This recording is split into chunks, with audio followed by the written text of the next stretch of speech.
Великое благочестие тайна. Бог явился во плоти, оправдал себя в духе, показал себя ангелом, проповедан в народах, принят верою в мире, вознесся во славе.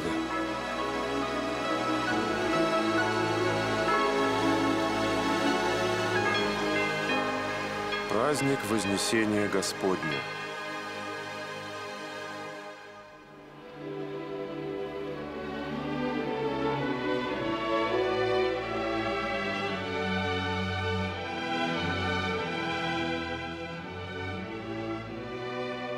Праздник Вознесения Господня празднуется на 40-й день после Пасхи, так как через 40 дней после своего воскресения Сын Божий вознесся во плоти на небо и сел одесную Бога Отца.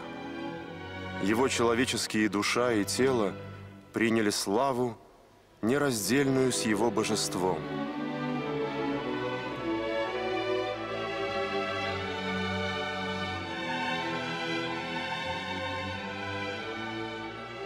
Оставляемый Спасителем мир был уже другим, нежели до Его Рождества. В этот мир, как в плодородную почву, упало семя новой жизни. В нем произошло воплощение Сына Божия. Это семя принесло бесценный плод, искупительную крестную смерть Христа и восстановление падшей человеческой природы. Теперь каждый из живущих на земле может приобщиться к самому Богу и, подобно Ему, победить смерть.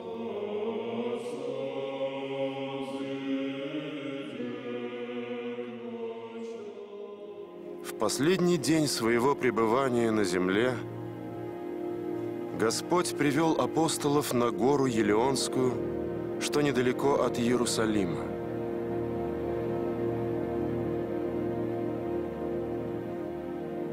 На вершине горы Он благословил учеников и стал возноситься на небо.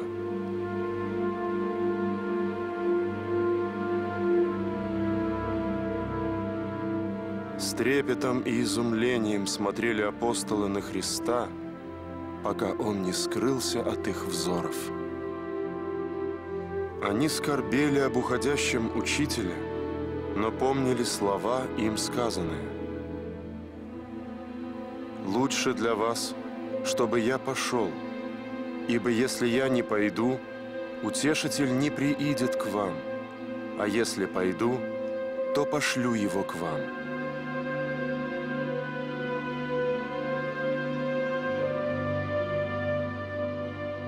Печаль учеников рассеялась, когда перед ними явились два ангела в белых одеждах и сказали: «Мужи галилейские, что вы стоите и смотрите на небо?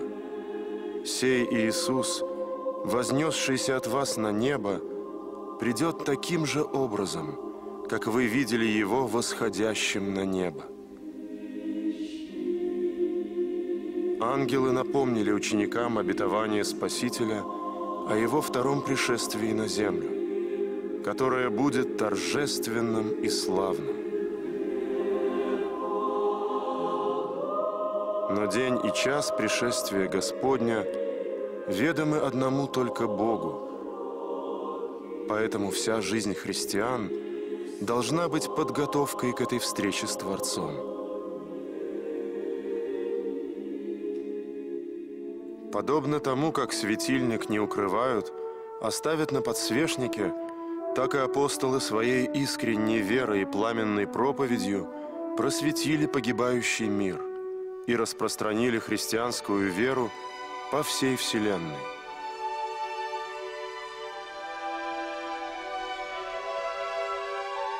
По примеру апостолов, каждый христианин в меру своих сил должен проповедовать Слово Божие в окружающем его мире.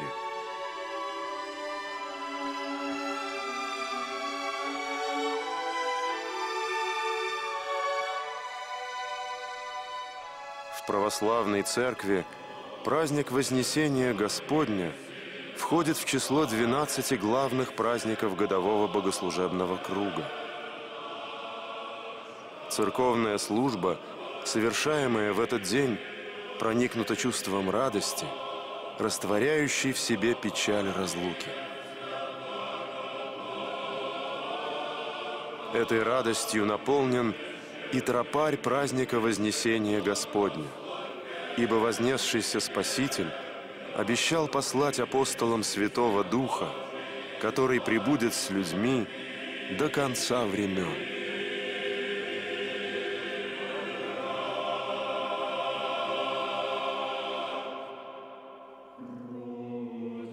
По свидетельству церковных историков, праздник Вознесения Господня стал повсеместно отмечаться в IV веке после Рождества Христова. До этого времени Вознесение чествовалось вместе с праздником Сошествия Святого Духа на 50-й день после Пасхи.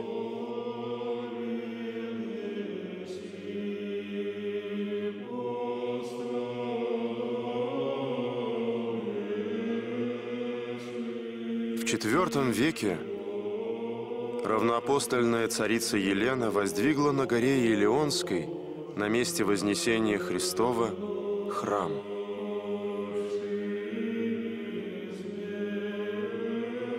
Одной из главных его святынь, которая сохранилась до наших дней, является отпечаток на камне стопы Спасителя.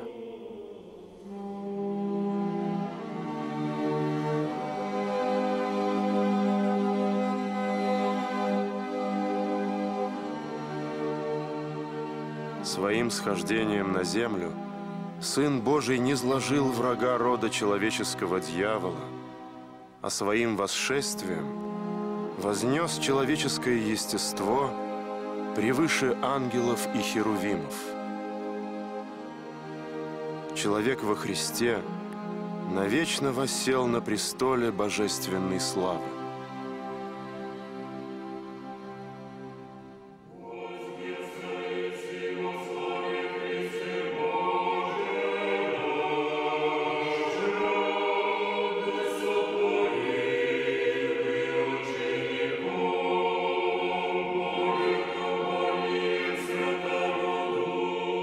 По словам Иоанна Златоуста, люди, которые не были достойны земли, в этот день вознесены на небо, и херувимы, которые охраняли от падшего человека вход в рай, ныне поклоняются ему.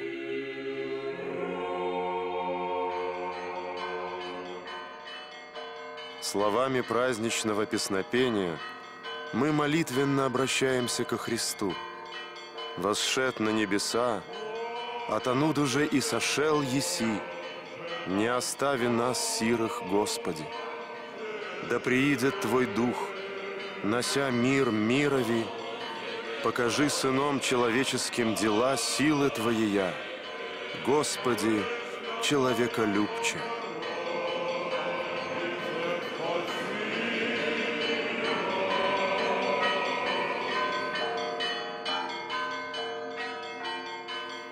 «Величай, душе моя, вознесшегося от земли на небо, Христа жизнодавца».